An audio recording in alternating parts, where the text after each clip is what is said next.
Muito boa tarde a todos. Vamos dar início a esta mesa redonda Cidades de Amadeu, desta vez em Coimbra. Esta mesa redonda está integrada num ciclo internacional de mesas redondas que vão ocorrer, uma já ocorreu no Porto, as outras vão ocorrer, tal como esta, em cidades que pontuaram o percurso, as vivências, os projetos de Amadeu de Sousa Cardoso. Eu gostaria de agradecer imenso aos nossos oradores de hoje pela disponibilidade que tiveram para vir connosco partilhar as perspectivas, que são perspectivas muito diversificadas, muito diferentes, porque eles vêm também de áreas diferentes. Portanto, agradecer em primeiro lugar esta disponibilidade manifestada para estarem hoje aqui e fazer uma curta apresentação de cada um. Vou utilizar a ordem pela qual vão também falar.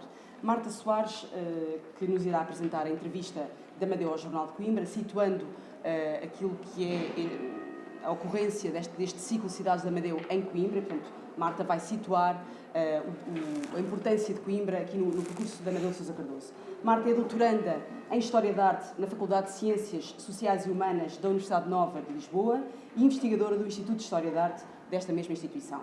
Desde 2014 tem vindo a colaborar com instituições como a Fundação Milênio BCP, a Fundação Carlos Gulbenkian, o Museu Rainha Sofia.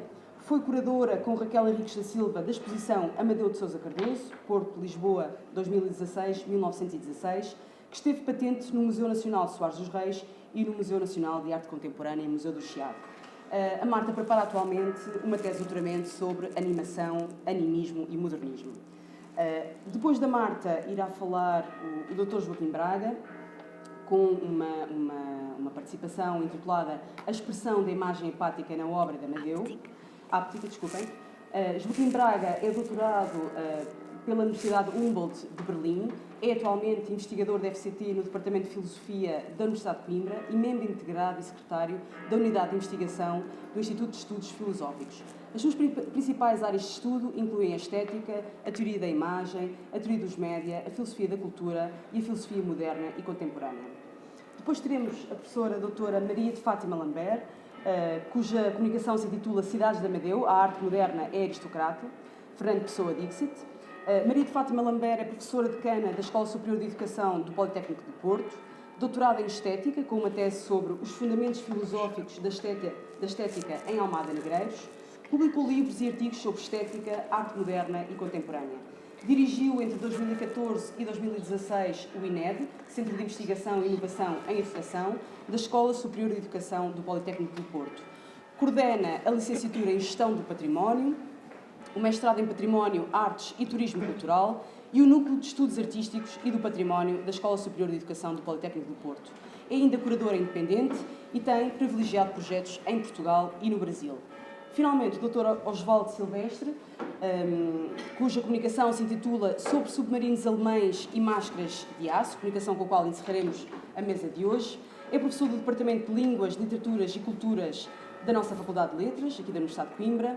É doutorado em Teoria da Literatura, publicou ensaios e livros sobre questões de teoria, estética, literaturas de língua portuguesa, literatura comparada, artes e crítica cultural.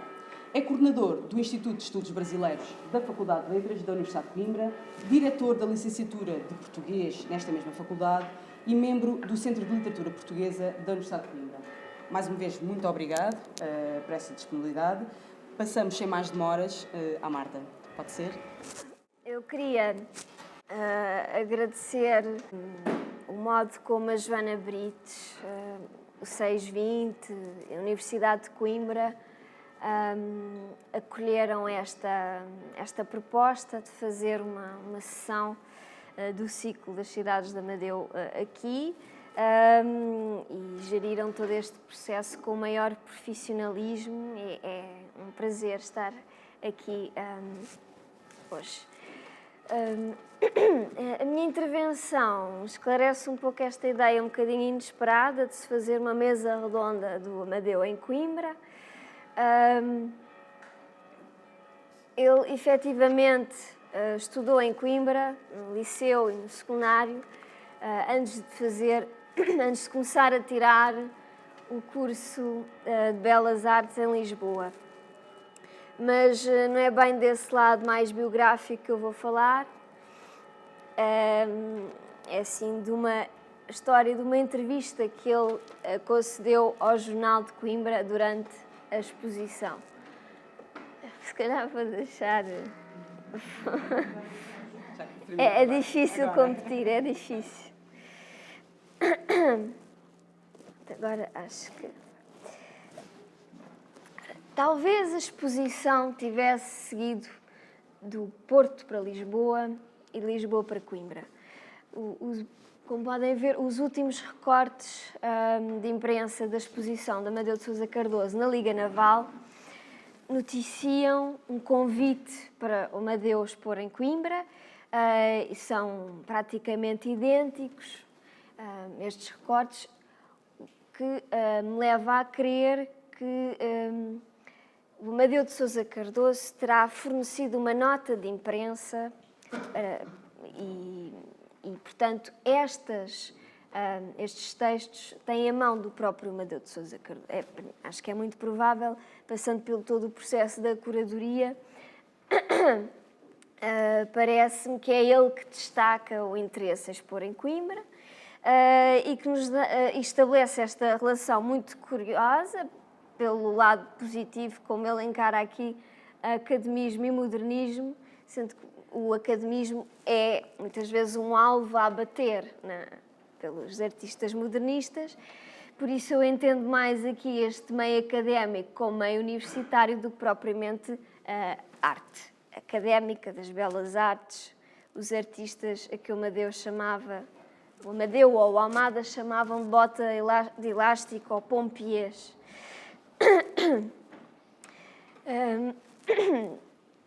E sabemos que as reações da exposição de 1916 se declinaram bastante em função dos espaços onde o Amadeu expôs, o Jardim Passos Manuel e a Liga Naval Portuguesa. E ao Amadeu agradou o contraste, que aliás achava complementar, o contraste entre os públicos. No Porto foi mais popular, em Lisboa foi mais elitista, e ele nota isso na correspondência. Talvez se interessasse por testar, provocar o meio universitário e ver que reações é que poderia ter tido. Eu desconfio que o convite para expor em Coimbra terá sido feito num contexto de uma entrevista que o Amadeu concedeu ao Jornal de Coimbra, que era um bissemanário republicano. Se não me ouvirem bem, peçam para falar um bocadinho mais alto, só que eu estou com a voz um bocadinho fanhosa. E comparada com uma entrevista famosa que o Amadeu deu no início, no dia da inauguração da exposição em Lisboa, a um jornal monárquico, o Dia, uma entrevista em que ficou cristalizada aquela resposta: não pertenço a escola nenhuma, sou impressionista, cubista, futurista, abstracionista, de tudo um pouco. E é, aliás, uma entrevista que é contraditória, porque ele, no Porto, tinha dado o título Abstracionismo à exposição, depois chega a Lisboa, dá esta entrevista, recusa escolas e, agora, na entrevista ao Jornal de Coimbra, volta a assumir-se como pertencente a uma escola, que é o futurismo. Esta entrevista de Coimbra não é tão divulgada também, talvez por não estar no espólio do Amadeu de Sousa Cardoso. Tem algumas incorreções, tem gralhas a respeito de Picasso e de Braque, que não batem certo porque o Amadeu tinha dado a informação correta na entrevista ao jornal O Dia. E Amadeu dá uma imagem muito depreciativa e sexualizada de Lisboa, que poderá ter sido algo censurada ao longo deste tempo todo.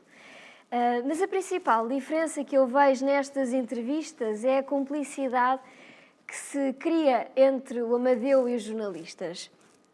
Na primeira, apesar de haver, à partida, várias condições para uma maior empatia e identificação entre o Amadeu e o João Moreira de Almeida do Dia, que são, por exemplo, a amizade dos Moreira de Almeida com o tio Francisco de Amadeu de Sousa Cardoso, a identificação monárquica. O próprio jornalista do dia acompanhou o Amadeu em Lisboa, portanto, estiveram algum tempo juntos, antes da entrevista. Apesar disso, o jornalista do dia expressa sempre, do princípio ao fim, nunca muda muito, expressa sempre a sua incompreensão da exposição, dos títulos, chega a insinuar uma certa inveja do Amadeu, espera que tenha melhor destino do que o Mário de Sá Carneiro, que se suicidou, e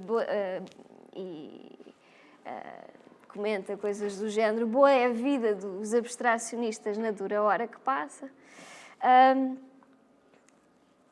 E o Amadeu, nesta entrevista, acaba por ser retratado de uma forma muito rígida, muito formatado pelas citações de manifestos futuristas que atravessam toda a entrevista. No fundo, o Amadeu pouco se manifesta aqui. Acho que tem um lado mais performativo e de desvio absoluto de explicação das obras.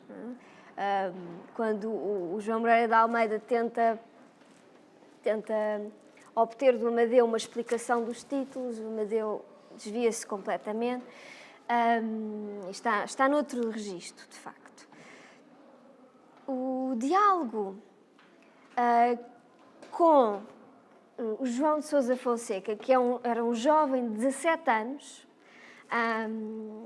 vem do jornal de Coimbra, acabou por ser muito diferente, criou-se uma cumplicidade muito maior e o João de Sousa Fonseca acaba por nos devolver um retrato, um dos retratos, se não o retrato mais vivo do Amadeu de Sousa Cardoso. E a partir de agora eu passo a elencar alguns dos problemas que esta entrevista me dá. Depois do Amadeu se ter afirmado, acho que mais num jeito de provocação, ter intitulado Abstracionismo à exposição no Porto e dizer que não pertencia à escola nenhuma na entrevista ao dia, agora diz que é futurista, mas diz também que é o Picasso que funda o movimento futurista. Portanto, há aqui, neste movimento, e assumindo que a transcrição dos jornalistas está correta, há um movimento de abertura, um movimento em que o futurismo pode ser entendido com o valor ou o sentido do modernismo, algo mais abrangente que engloba outros movimentos artísticos, várias vanguardas. No entanto, adiante, é mais do que um certo, Amadeu remete para os manifestos futuristas italianos, que estavam, aliás, expostos na exposição. Eu acredito no Porto que estivessem montados, havia mais espaços, estivessem montados junto às obras, e que em Lisboa, onde ele só tinha uma sala, esses manifestos estivessem numa mesa.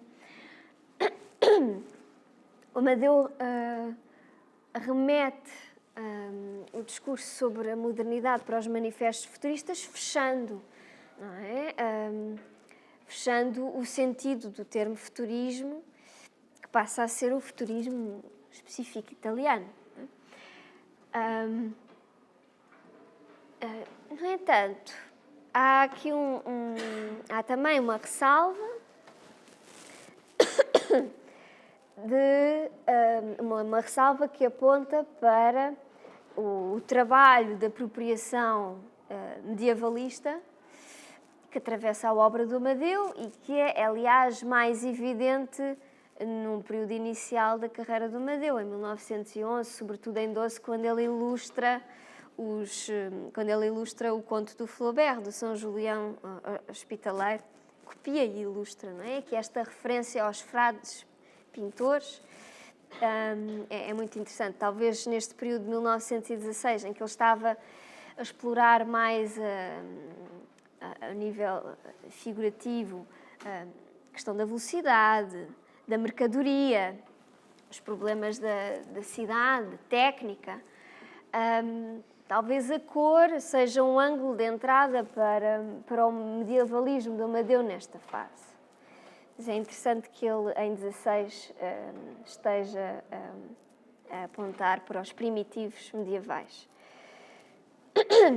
E é também nesta entrevista que ele aproveita um momento de resposta a uma crítica que eu agora vou avançar, mas volto ao slide anterior, a uma crítica que Vaz Passos tinha assinado durante a exposição no Porto, uma crítica que cita Zola para definir a arte,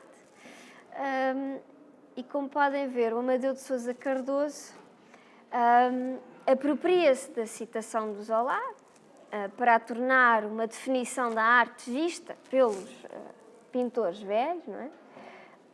Atribui-lhe um sentido pejorativo e rebate esta definição em termos que me lembram bastante alguns aspectos do sensacionismo de Fernando Pessoa, nomeadamente esta ideia de ser atravessado em todas as direções, por todas as sensações. E parece-me mais que provável que neste contexto de convívio com Pessoa, com a geração de Orfeu, haja alguns sintomas de contágio. Aliás, não sou a única a ver isto, o António Quadros também encontrou neste excerto essa possibilidade de relação com o sensacionismo, sendo que o elogio da sensação dinâmica e das sinestesias também era muito legível nos manifestos futuristas que o Amadeu tinha selecionado para a exposição. E as sinestesias são, desde o simbolismo, também um ângulo de entrada no modernismo.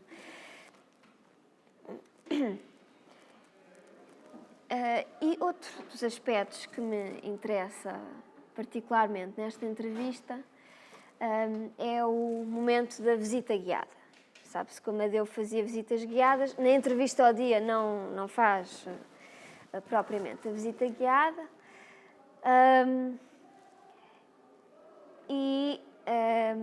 Dentro dessa fase, nesta entrevista, que não é propriamente registada num formato de pergunta-resposta, é muitas vezes em discurso indireto. Portanto, há momentos em que não se percebe se é escrito pelo próprio jornalista ou se é conduzido pelo Amadeu. Eu cada vez mais acho que é conduzido pelo Amadeu. E há um momento em que este quadro, que no Porto tinha um título um pouco mais curto, era só A Ascensão do Quadrado Verde. Em Lisboa, a mulher do violino surge. Este quadro ganha um certo destaque na entrevista porque é interpretado nesta entrevista. E é um quadro curioso porque é dos poucos, à partida, mais conotáveis com a abstração. Um grande problema da exposição do Amadeu no Porto era ter o título Abstracionismo e grande parte das obras não sustentar esse título. Ver um trabalho oscilando entre a figuração e abstração e com muitos títulos que pela função de ancoragem nem sequer se identificavam com as propostas abstracionistas mais convencionais. Eu sempre olhei para esta obra tendo o Almada presente. Acho que quando o Almada viu a exposição em Lisboa,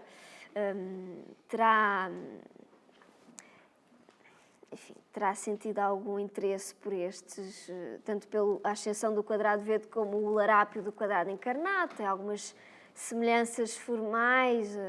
O quadrado encarnado também é furado, mas a escala é completamente diferente. E há aqui uma relação curiosa entre a figura humana e o quadrado. No caso do quadrado verde, a figura humana que não se vê. E justamente por não vermos a figura humana, sempre achei que poderia haver uma relação produtiva entre o quadrado verde do Amadeu e o K4 quadrado azul do Almada, que foi coeditado pelo Amadeu e, portanto, é um livro que está em gestação durante a exposição do Amadeu na Liga Naval. Eles tiveram várias reuniões, vários jantares em que discutiram a composição, a edição do K4 e, aliás, o envelope onde circularam as provas do K4 entre Lisboa e Manhufe.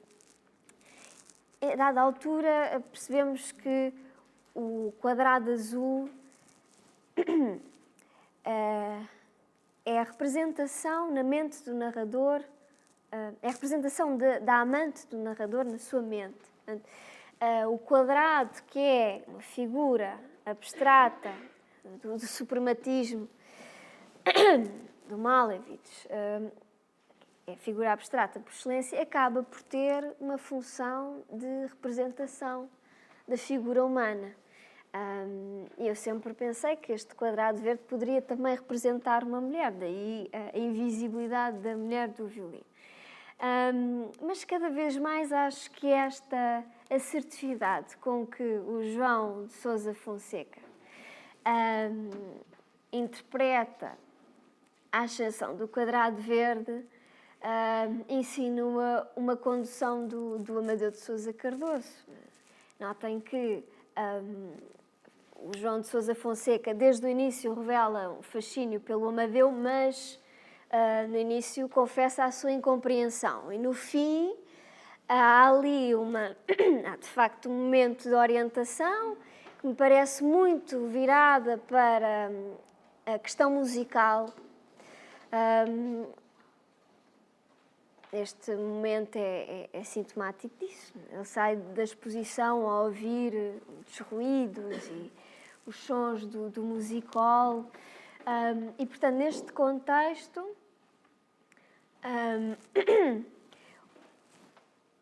não vemos a figura humana, nem o violino, porque é o som que se ouve, não é? Parece-me que, para além de toda a relação produtiva que existe neste contexto do modernismo entre pintura, a abstração e música, recordem que o Kandinsky e outros autores, o Clement Greenberg vai fazer o mesmo, recorrem à música para legitimar a arte abstrata. Parece-me que aqui o Amadeu está a pensar as possibilidades da reprodutibilidade técnica da música, não é? Que também acabam por ter algum peso para a abstração, na medida em que deixamos de ver a figura humana e os instrumentos que produzem o som, não é? Passa a ser apenas ouvido, não é preciso representar os produtores do som, e trouxe esta pintura que acabou por servir para a publicidade de uma marca de gramofones fundada no final do século XIX. E notem que a questão da reprodutibilidade, no caso do Amadeu, também vale a pena ser questionada, tendo em conta a assinatura mecanizada do escantilhão neste período. E para mim, estou quase a terminar, esta entrevista também tem um lado mais emotivo. Como eu disse, acho que é dos retratos mais vivos do Amadeu de Sousa Cardoso. E este excerto em que o Amadeu acende um cigarro e se entusiasma com os submarinos alemães. Lembro muitas vezes uma entrevista do Almada Negreiros ao Zip Zip, no momento em que ele também acende um cigarro. E este momento em que eles continuam a andar pelo Chiado, em que se percebe o fascínio do Amadeu pela cidade neste contexto da exposição. E também um curioso cruzamento com o cinema, não é? Não está queria projetar sobre um ecrã, não fala na tela. E esta também é a citação, a epígrafe, no fundo, do ciclo das cidades do Amadeu. Muito obrigada. Desculpa.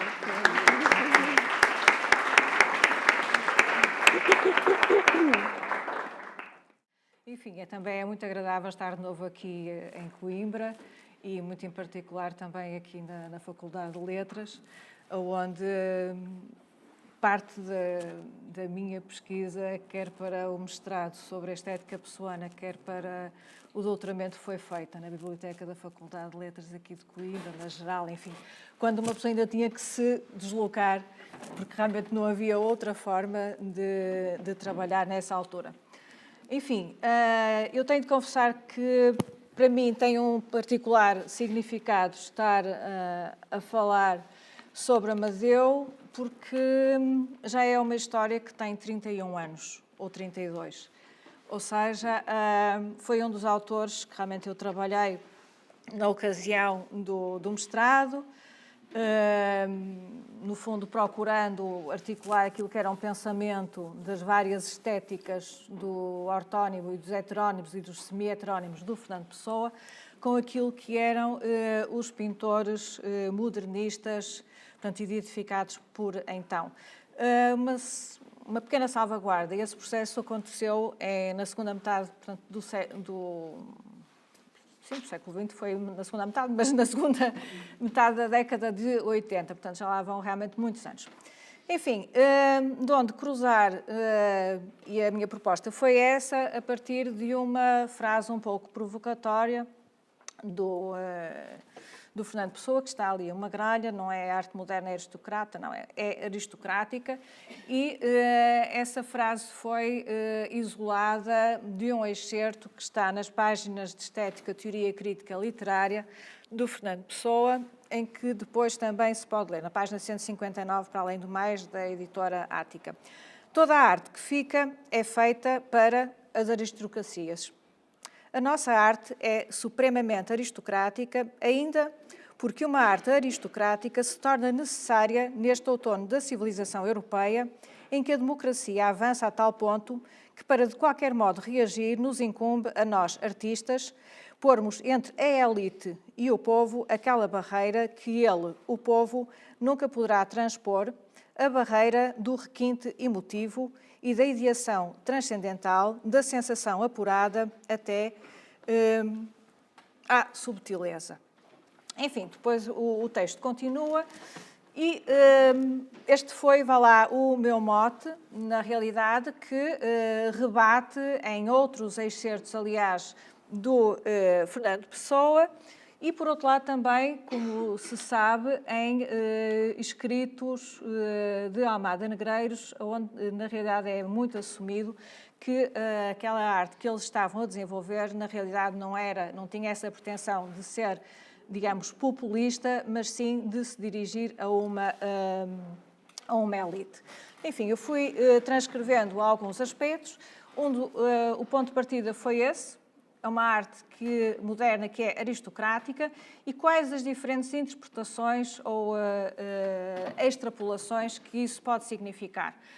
Por um lado, as viagens, e na realidade vamos acreditar que as viagens precisavam de estar custeadas por alguém ou por algo, e, na realidade, Amadeu teve essa possibilidade. Aliás, Cúmbulo também, no fundo, já era plausível, sensivelmente 2 séculos atrás, de ser habitual, portanto, ir-se completar a sua formação com viagens que se designaram pelo Grand Tour e que, no fundo, acabavam por levar a destinos bastante aproximados de diferentes pessoas, não somente artistas, intelectuais, mas também uma burguesia que queria educar-se e, no fundo, finalizar o seu percurso. É claro que Amadeu sabia muito bem o que é que queria, e a sua viagem não é, na realidade, um Grand Tour, a sua viagem inscreve-se dentro de determinadas características que a seguir vamos procurar configurar dentro daquilo que podem ser várias acessões. Então, o tema lançado por Fernando Pessoa, a decisão de Amadeu em viajar, e ele sabe muito bem que vai procurar o Anglada da Camaraça, portanto, que era um pintor não demasiadamente conhecido, é um daqueles pintores que normalmente nas histórias de arte mais frequentes não vem mencionado, mas na realidade na Catalunha é um pintor, e não só na Catalunha, bastante significativo. E, de alguma maneira, sem eu estar aqui a pretender fazer um trabalho que seja mais de leitura iconográfica ou iconológica, realmente estes maciços podem dar-nos algumas pistas que atravessariam também Cézanne e por aí adiante. Enfim, o desafio cruzado dessa arte aristocrática, das viagens, tem a ver, por certo, com a questão das cidades. E dentro das cidades que irão ser percorridas no contexto deste ciclo, há duas cidades que faltam relativamente àquilo que são, digamos, não em termos presenciais, físicos. Numa delas, presumo que sim, que Amadeu deslocou-se a Berlim, quando foi, não chegou a ir, é que há... Mas acho que foi a Londres. Foi... descoberta recente aos Estados Unidos não foi. Há um excerto em que... Pronto, não, mas avançando. Em Londres, depois. E não foi aos Estados Unidos. Mas, digamos, dentro daquele paradigma que, no fundo, nós temos, Berlim, e nomeadamente o Berlim de 1900 e as décadas seguintes, é uma cidade paradigmática. Obviamente, depois Nova Iorque, depois o Armory Show acaba por itinerar também para outras cidades americanas, nomeadamente em Chicago são adquiridas obras que, como nós sabemos, portanto, Amadeu exatamente estava nos Estados Unidos, portanto, fica o desafio de fazer mais uma conferência, ou em Nova Iorque ou em Chicago. É uma questão de arranjar aí uma bolsa da Fulbright para concretizar. Enfim, mas porque é um facto, é muito curioso, não é? Que as obras de Amadeu, ele que era português, estavam em variadíssimos marchands e galerias de Paris, enfim, tudo aquilo que era a nata, a crème de la crème. E daí também, nesta minha viagem, e desculpar-me-ão, ter ido mapear de novo um pouco, e por isso é que eu também tinha convocado o Teixeira de Pascoais e o Almada Negreiros, o que é que na realidade é isso de ser português? Um português que é perfeitamente atípico, digamos, para a época, o Amadeu Sousa Cardoso, e que, no fundo, com a sua atividade, com o seu dinamismo, com a sua capacidade, com a sua lucidez extraordinariamente exacerbada, ele consegue galgar todas aquelas mentalidades que quer Fernando Pessoa, quer Almada, quer Teixeira de Pascoais, com as devidas salvaguardas, criticavam e anunciavam relativamente ao caso de se ser português.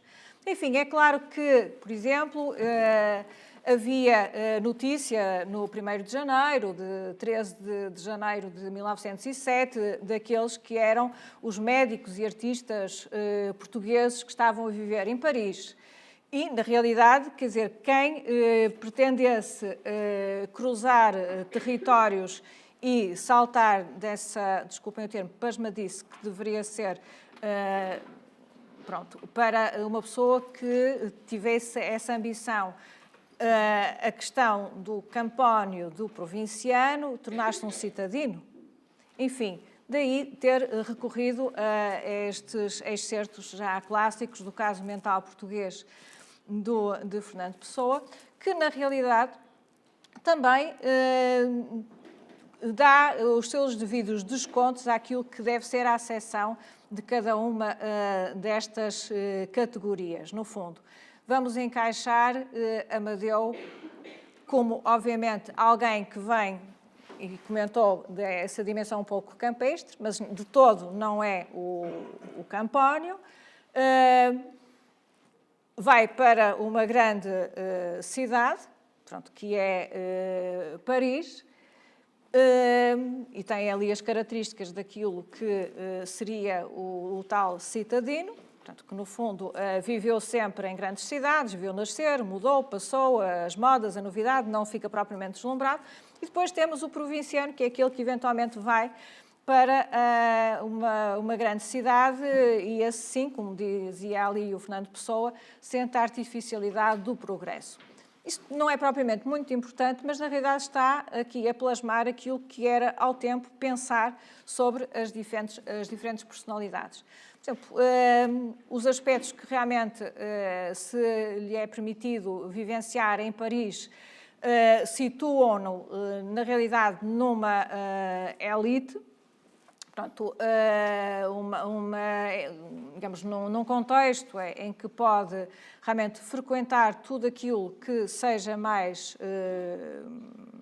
não é só uma questão de ser mais experimental, mas mais aprofundado, designadamente, e de poder ter uma aproximação direta e não, digamos, estar apenas povoado daquilo que pudesse ser um museu imaginário, parafraseando André Malraux, daquilo que era a própria história da arte. Ele pode ir ver as obras em diferentes locais.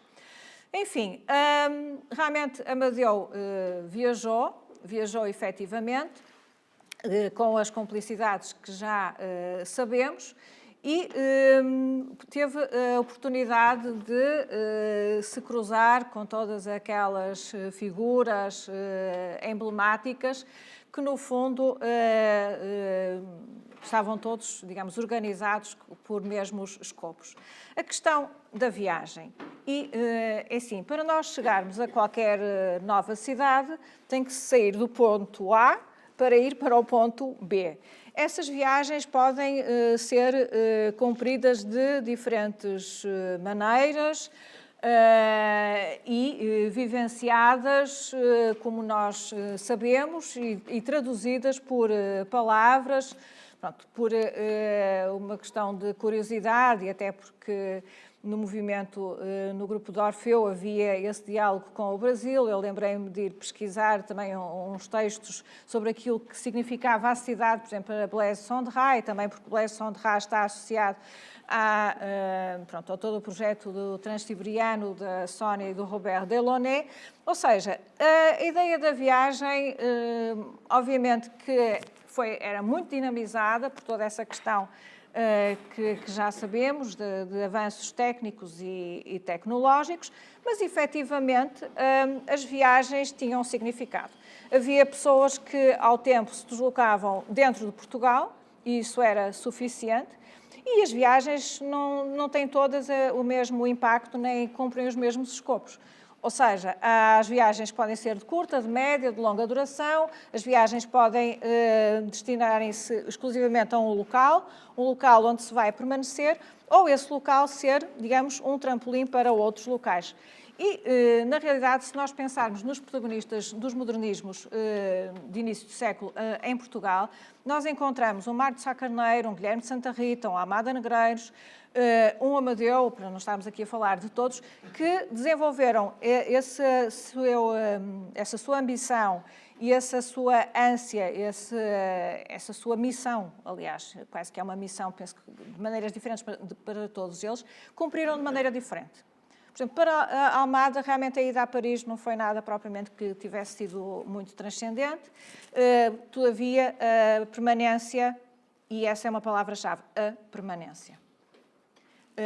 Que no caso de Almada em Madrid é uma permanência e no caso de Amadeu essa permanência vai ser exatamente em Paris.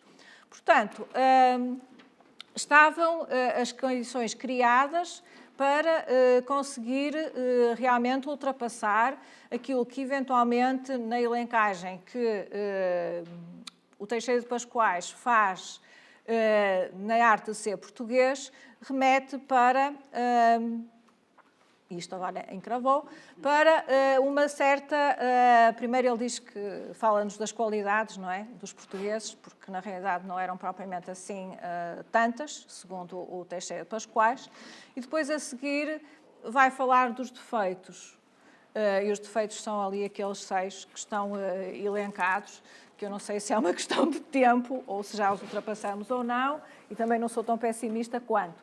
Mas, na realidade, e dentro deste dinamismo e desta convocatória, assim, numa mesa de pé de galo, de todos estes autores para falarmos de Amadeu, e peço e desculpem por estar a convocar a todos, porque, na realidade, faltavam diferentes perspectivas no mesmo tempo, mas que, apesar de tudo, se cruzavam. Fernando Pessoa viajou na sua aldeia, não é? Sem ser nem campónio, nem provinciano, nem citadino. Portanto, estava acima. E, na realidade, de maneiras diferentes, portanto, aquilo que ele celebrava nessa viagem, que não é somente uma viagem em redor do seu quarto, no caso do Fernando Pessoa, parafraseando também segundo o Xavier de Maistre, ou a viagem no jardim do Machado de Assis. Na realidade, essa viagem foi cumprida por outros, já sabemos isso, e foi cumprida nomeadamente pelos heterónimos, mas foi totalmente tomada em permanência verdadeira por Amadeu de Sousa Cardoso, sobretudo em Paris, mas com os trajetos, no fundo, que fazem com que realmente possa ser quase que um pouco estranho o ex-libris de um castelo, e o castelo dentro de umas filosofias do imaginário e para além de outras referências, mais mergulhando nas psicanálises e por aí, tem uma certa dimensão, quer de fechamento, de proteção, mas permitindo também um sair de... E, na realidade, estes castelos que estão tão frequentemente trabalhados no Amadeu Sousa Cardoso são castelos-cidades, mas cujas muralhas de todo não estão a cercear-lhe o caminho, e da onde ele pode projetar-se realmente como pretende dentro de um imaginário de tudo aquilo que ultrapassa a mera flânerie e pode desdobrar-se, portanto, como efetivamente penso que finalmente agora está a conduzi-lo post-mortem, mas ok, conduzindo-o realmente para outros públicos que, e para terminar, regressando àquela tríada do Fernando Pessoa, não é? Ele estabeleceu, digamos, 3 categorias em termos daquilo que a arte podia cumprir e estabelecer. A primeira era o entreter, a arte de entreter, não era propriamente aquela que deveria ser mais interessante, não é? Depois haveria uma arte de agradar e, finalmente, uma arte de elevar. E, na realidade, em Amadeu, eu não sei se me vai cair em cima o Fernando Pessoa, mas eu acho que ele consegue, ele eleva decididamente, mas agrada e entretém no bom sentido do termo, porque também não temos que ter pruridos e realmente, como há pouco comentava, a questão áptica, o ver, o tocar, o sentir, as sinestesias, penso que não podemos ter vergonha de fruir, em termos estéticos, numa perspectiva fenomenológica, por certo, aquilo que seja o contacto com a obra do Amadeu e, na verdade, num dia que também é especial, em que está a abrir no Porto da Mariana Pinto dos Santos, com a curadoria da Mariana, a grande exposição do Almada, celebrarmos a vida destes senhores que nos juntaram aqui. Muito obrigada.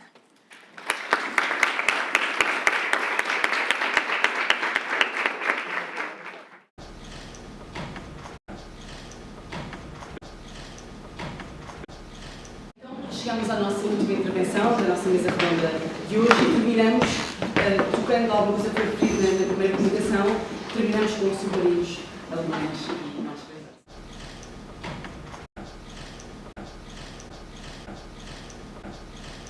Muito obrigado pelo convite. Obrigado à Marta Soares por esta ideia, pela exposição no Porto, de que é uma das promotoras, pelo excelente catálogo que fizeram da exposição do Porto. Acho que eu já tenho idade para ter assistido a muitas exposições do Amadeu. E tenho os catálogos todos, desde os anos 80, nas várias exposições do Amadeu, e é muito interessante ver a evolução do estudo da Amadeu. A mesma coisa para o Almada, não é? É a mesma coisa para o Almada, também ver a evolução do estudo da Almada até aos nossos dias. E obrigado também à Joana Brites pela paciência, porque eu estou entre colóquios e atrasei-me muito a enviar os elementos, mas eu não trouxe uns livros, não é para ostentar livros, é só simplesmente porque não tive tempo de transcrever as coisas num texto, e vou só ler umas notas e depois ler umas citações de vários livros. Então, o meu texto chama-se Sobre Submarinos Alemães e Máscaras de Aço, que é um daqueles títulos que a gente põe para as pessoas ficarem com curiosidade. Não é? Eu queria começar por me reportar a um livro muito recente de um grande teórico de arte contemporâneo, que é Boris Groys. O livro chama-se In the Flow e é um livro de 2016, portanto é mesmo muito recente. E eu queria apresentar as teses de Boris Groys nesse livro, que é um livro que, no fundo, se articula com o díptico extraordinário que Groys publicou nos últimos anos, um sobre o novo e outro sobre o arquivo. Não é que a gente pensaria que já não é possível dizer coisas novas sobre a questão do novo, e eu acho que estes livros de Groys recolocam a questão de uma forma extraordinária e mostram que, de facto, nós não conseguimos sair do círculo mágico e teórico da questão do novo, embora em nova perspectiva. Então vou só resumir rapidamente as teses de Groys neste último livro, No Fluxo, In the Flow, é assim que o livro se chama.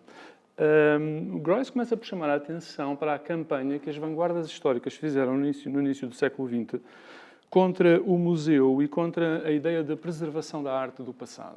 Não é? Isso é alguma coisa que é comum a todas elas, mas nós podemos encontrá-las na vanguarda emblemática desse ponto de vista de todas elas, que é o futurismo. Não é? E, no fundo, havia uma questão simples que os futuristas logo colocavam, mas também os dadaístas, etc. Porquê é que certas coisas são privilegiadas? Não é? Porquê é que a sociedade investe dinheiro nelas, na sua conservação e restauro, enquanto outras são entregues ao poder destruidor do tempo e ninguém quer saber da sua dissolução e desaparição? Não é? No fundo, era esta a questão que as vanguardas colocavam. Não é? Porque é que certas coisas são de tal modo preservadas, fetichizadas, objeto de investimento, restauro, e outras ninguém quer saber delas. E depois Groys cita uma famosa passagem de Marinetti, a grande figura, o grande empresário do futurismo, que a certa altura diz aquilo que todos conhecem, que teve consequências em muitos autores, também em Pessoa, Álvaro de Campos. As antigas estátuas gregas não são mais bonitas do que um automóvel ou do que um avião moderno. Marinetti está sempre a dizer isto. E, contudo, nós deixamos os carros e os aviões apodrecer e mantemos as estátuas intactas. O que é que está subjacente a isto, não é?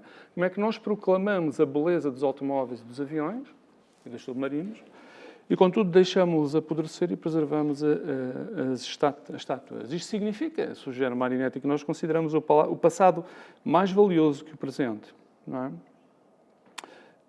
O que é absurdo, porque nós vivemos no presente, não vivemos no passado. Porquê é que consideramos, então, o passado mais valioso que o presente? E Boris Groys chama a atenção para o facto de que o que está aqui em causa é um princípio igualitário e democrático, que é um princípio que atravessa toda uma lógica emancipatória da sociedade moderna, mas que também chega, digamos assim, à questão do ataque da vanguarda ao museu. No fundo, o que a vanguarda reivindica é uma igualdade das coisas, uma igualdade de espaços e uma igualdade de tempos, que seria alguma coisa de homólogo à reivindicação política desde a Grande Revolução, desde a Revolução Francesa, da igualdade dos homens. Não é? Ora, nós podemos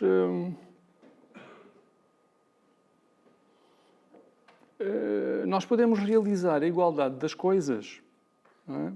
E dos tempos de duas maneiras, sugere Boris Groys. Não é?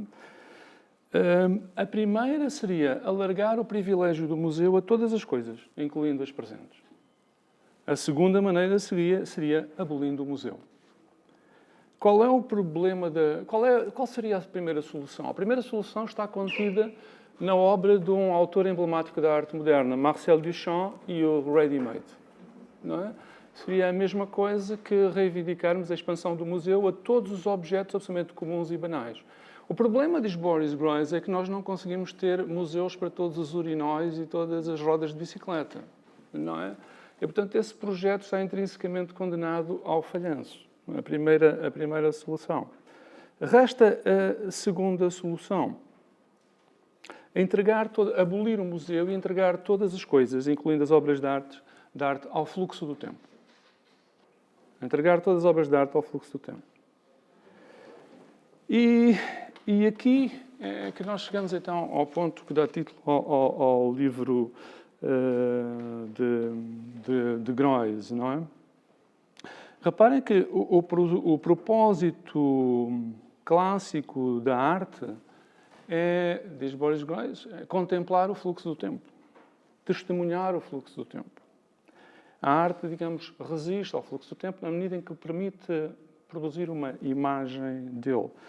E na modernidade a arte foi oferecida como um substituto materialista e secular da crença perdida nos ideais eternos e na crença em Deus. Portanto, já não acreditamos nas ideias eternas, mas as obras de arte permitem viver isso de outra maneira.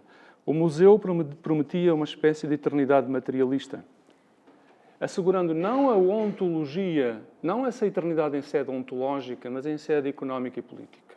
Essa, no fundo, seria o tópico do museu moderno desde que ele foi criado, com o Museu do Louvre, basicamente.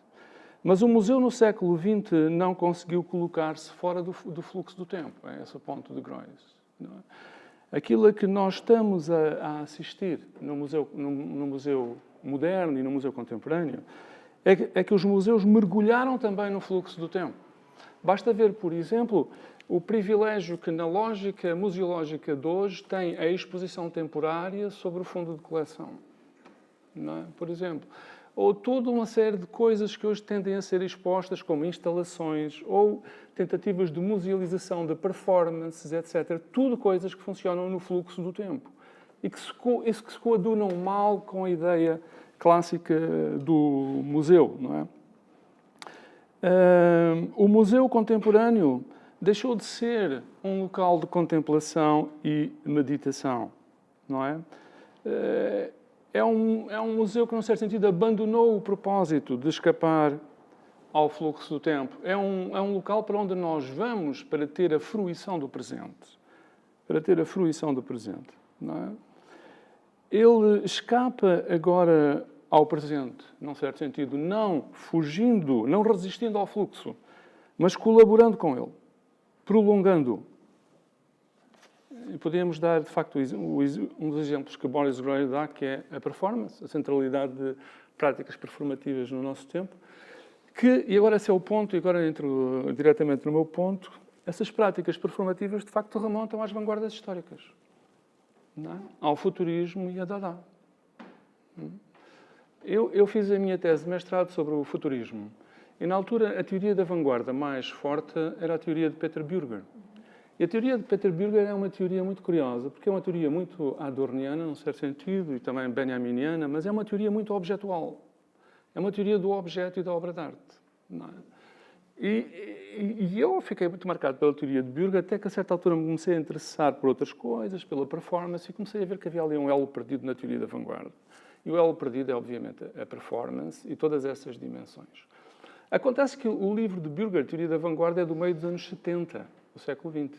E a primeira grande história da performance é de Rosalie Goldberg, que está editada em Portugal, é do fim dos anos 70. Num certo sentido, Bürger não podia ainda ter acesso a uma história da performance, não é? Mas a verdade é que a partir do livro de Rosalie Goldberg há uma transformação da própria teoria da vanguarda que nos vai levar a chamar a atenção. Por exemplo, vou dar o exemplo do Dada, não apenas para os quadros que Bürger analisa a partir do conflito entre Adorno e Benjamin sobre a questão da forma orgânica, não é? Mas também para as performances no Cabaret Voltaire. E tudo isso tem consequências depois na nossa leitura, na leitura que nós fazemos da vanguarda, não é?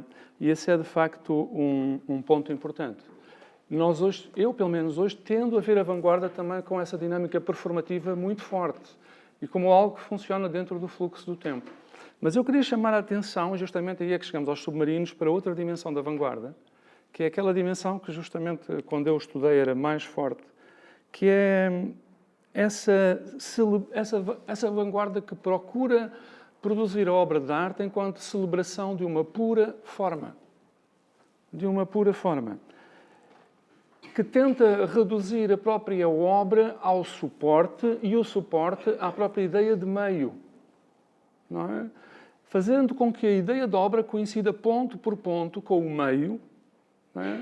O que, no fundo, sugere Boris Groys num outro texto, é uma estratégia que se destina a imortalizar a obra de arte. Uma obra de arte que coincida com a própria natureza e ontologia do meio é uma obra que se coloca imediatamente fora da história. Ela ganha a resistência, digamos, do meio e, nesse sentido, ela digamos, não é afetável pelo fluxo do tempo.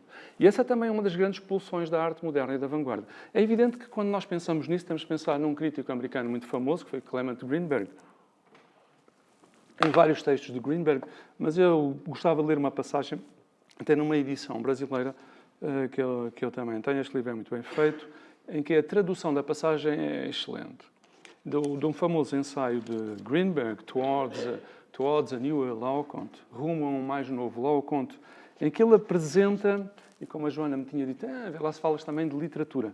E eu, de facto, queria falar de literatura, não é? Porque é um texto em que Greenberg produz uma espécie de narrativa teleológica da arte, não é? Da arte, e essa narrativa em que as artes caminham para encontrar o seu próprio meio, o meio de cada arte, essa narrativa é uma narrativa de libertação de uma arte que ele diz que é dominante, que é a literatura. Não é? Há a primeira parte do ensaio, após a introdução, começa assim: pode haver, acredito, algo como uma forma de arte dominante. Foi o que a literatura se tornou na Europa por volta do século XVII. Esta narrativa é inteiramente questionável, sob todos os pontos de vista, não é? E tanto é questionável que logo a seguir... Mas isso não é o mais interessante. O interessante é a função da narrativa na teoria de Greenberg.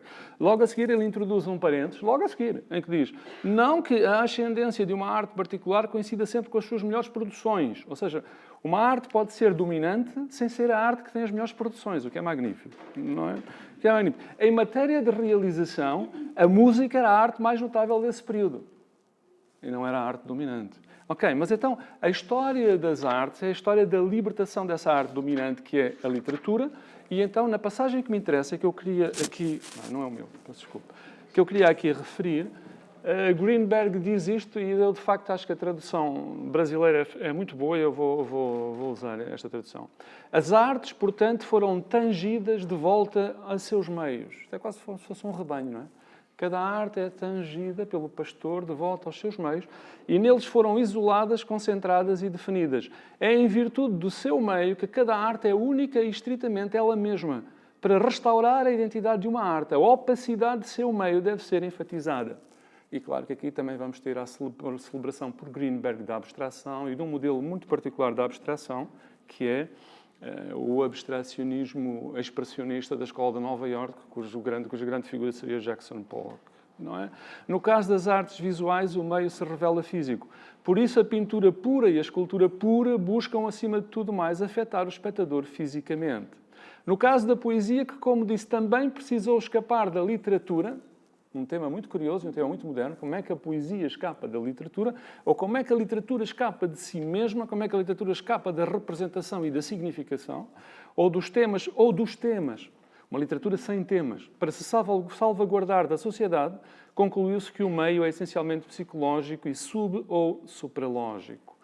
O poema deve visar a consciência geral do leitor, não simplesmente a sua inteligência. Ora bem, é possível mostrar em vários contextos culturais o impacto, que nós não sabemos dizer se é impacto direto de Greenberg ou se é uma questão de um fenómeno que ocorre ao mesmo tempo em vários contextos. Eu gostava de dar um exemplo, como estive a trabalhar com ele, a Marta no outro dia assistiu a uma parte do colóquio em Lisboa sobre o modernismo brasileiro, o modernismo como obstáculo, chamava-se assim o colóquio, e eu estive a reler um autor que sempre me impressionou muito, que é o grande crítico de arte brasileiro, Mário Pedrosa. E Mário Pedrosa diz em 2 textos isto. Eu queria só ler muito rapidamente para vermos como Pedrosa bate inteiramente certo com a narrativa de Greenberg. Um texto de Pedrosa de 1951 sobre a primeira Bienal de Arte de São Paulo. Pedrosa diz assim... Ele está a falar do surrealismo presente na Bienal e diz: quanto ao surrealismo, está ali representado por uma bela coleção de quadros do belga Delvaux. Primeiro diz que é uma bela coleção, mas isto é sacanagem. Entra agora pelos olhos adentro que, plasticamente, o movimento surrealista é coisa do passado. Então, primeiro diz que é uma bela coleção, depois diz que é uma coisa do passado. E depois, ainda pior, diz, apesar do estilo, da boa qualidade artesanal da sua pintura, a obra de Delvaux oscila entre o Pompier, o que já é um grande insulto, e o maior insulto, não é? Entre o Pompier e a literatura, que é outro insulto. Outro insulto. Se ele está a pintar com a grande influência da literatura, então isso é uma desgraça. E só um outro exemplo de um texto de 59, um texto fantástico de Mário Pedrosa, Problemática da Sensibilidade, em que ele começa por estabelecer explorar a contraposição que se faz sempre entre Ingres e Delacroix. Ele diz sempre, Delacroix é o pintor do sentimento, Ingres é o pintor cerebral e tal. Ele inverte isso completamente. O texto é fantástico. E a certa altura diz assim, Delacroix, por seu lado, descendia de família importante de cujo meio sorveu um desprezo soberano pelas coisas do seu tempo. Diz sempre que Ingres era académico, não falava das coisas do seu tempo, Delacroix é que sim.